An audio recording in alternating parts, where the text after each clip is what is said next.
Breaking news చూస్తున్నాం. YCP ఘోర ఓటమిపై ఆ పార్టీ నేతలు పలు అనుమానాలు వ్యక్తం చేస్తున్నారు. ఎన్నికల ఫలితాలపై మాజీ ఎమ్మెల్యే కేతిరెడ్డి హాట్ కామెంట్స్ చేశారు.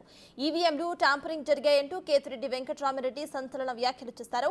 కూటమికి 160 సీట్లు వస్తాయని ప్రశాంత్ కిషోర్, కేకే సర్వే, అశ్విని దత్ వంటి వారు ముందే ఎలా చెప్పారని అనుమానం వ్యక్తం చేశారు. సెలెక్టెడ్ ప్లేసెస్ లో ట్యాంపరింగ్ చేశారని, ధర్మవరంలో తాను ఎందుకు ఓడానో కూడా తెలియటం లేదని అన్నారు.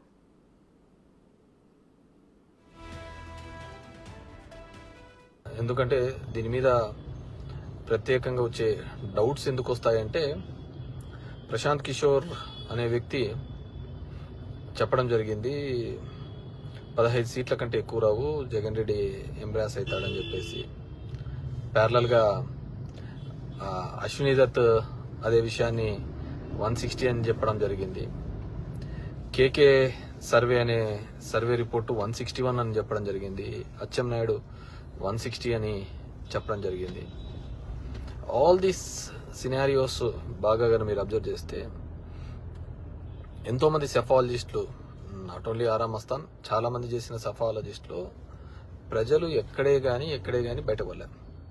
మరి వీళ్ళకి ఏ సర్వే రిపోర్ట్స్లలో ఆ విధంగా బయటపడిందో ఎవరికి తెలియదు అనమాట.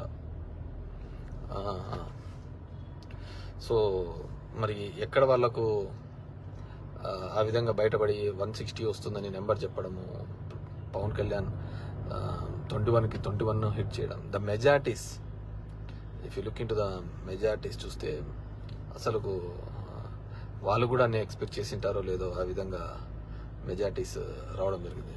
If you look in to the చాలా చోట్ల వాళ్ళు కూడా ఎక్స్పెక్ట్ చేయలే ఆ విధంగా వస్తుందని. అండ్ ఒకవేళ ప్రజల్లో అంత వ్యతిరేకత ఉన్న, ఆ విధమైన భావజాలంతో ఉంటా కానీ అది మిగతా సెఫాలజిస్టులు చేసినప్పుడు కానీ దీనిలోనూ బయటపడేవాళ్ళు. సో ఎలక్షన్ల తర్వాత కూడా ఏ పార్టీకి వాళ్ళు మాకు పడిందని ఊహలతోనే ఉన్నారు కానీ వ్యతిరేకమైన ఓట్ అని చెప్పేసి. ఈ విధమైన, ఎందుకంటే there are 70 to 80 constituencies which is stronghold for YCP. అలాంటి దానిలలో కూడా మెజార్టీస్ తగ్గే కార్యక్రమం కూడా చేయడం జరిగింది. సో కొంతమంది సుప్రీంకోర్టు డెసిషన్ ప్రకారము ఈవీఎంస్ చెక్ చేయొచ్చు కదా అనే దాని మీద కూడా, సరే ఈవీఎం టెస్ట్ చేస్తాము, ఒక ఈవీఎంని చెక్ చేయడానికి 5% ఆఫ్ ఈవీఎంస్ చెక్ చేయొచ్చు అని ఉంది. ఒక ఈవీఎం టెస్ట్ చేయాలంటే 47,000 కట్టి కలెక్టర్కి ఇవ్వాలి, కలెక్టర్ చేయాలి. కానీ ఆ ఈవీఎంలు చెక్ చేసేవారికి వచ్చేవాడు ఎవరు? కంపెనీ రిప్రజెంటేటివే కదా. మరి కంపెనీ రిప్రజెంటేటివ్ వచ్చి అది సరిగ్గా లేదని ఎలా చెప్పగలుగుతాడు? బాగుందనే చెప్తాడు. అండ్ టెక్నికల్గా మనం క్వాలిఫై కాదు, మనం క్వాలిఫై కాదు, అది అతను చెప్పినది కరెక్టా తప్ప అని ఇది చేసేది. ఇప్పుడు ఒక బండి ఉంది, మెకానిక్ మేము చూపిస్తాము, అతను వచ్చి ఇది చెప్తాడు. సో అది కరెక్టో తప్ప ఇంకో మెకానిక్ చూపిస్తే వాడు చెప్తాడు.